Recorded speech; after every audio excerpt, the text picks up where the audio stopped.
60,000 tan metrik dalam 60 juta paket minyak masak kerajaan sediakan untuk rakyat Malaysia sebulan.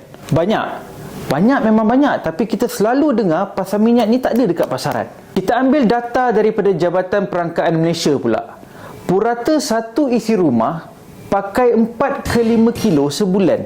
Secara logiknya memang cukup kota yang kerajaan sediakan. Tapi isunya kita tahu ketirisan tetap berlaku kepada pihak yang tak sepatutnya dapat subsidi ini. Oleh itu, kerajaan telah melaksanakan satu sistem yang dipanggil e-KOS dengan tujuan untuk memastikan subsidi minyak masak paket ini sampai kepada isi rumah rakyat Malaysia.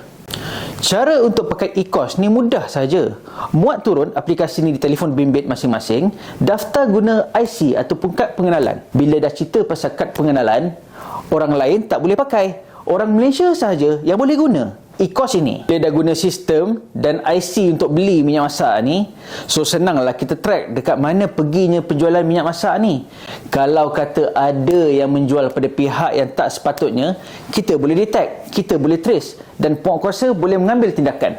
Bagi memastikan terus bahawa subsidi ini tidak pergi kepada pihak yang tidak layak, 1 Mac 2026, kerajaan telah melaksanakan larangan penjualan kepada warga asing untuk minyak masak paket ini. Tuan-puan, rakyat Malaysia sangat diperlukan untuk menjadi mata dan telinga bagi pihak kerajaan. Jika tuan-tuan dan puan-puan ada ternampak aktiviti yang mencurigakan berkaitan penyelewengan, ketirisan minyak masak paket ini, jangan lupa salurkan aduan tuan-tuan dan puan-puan ke 019 848 8000. Dan jangan lupa follow akaun ini untuk lebih info berkaitan kepenggunaan.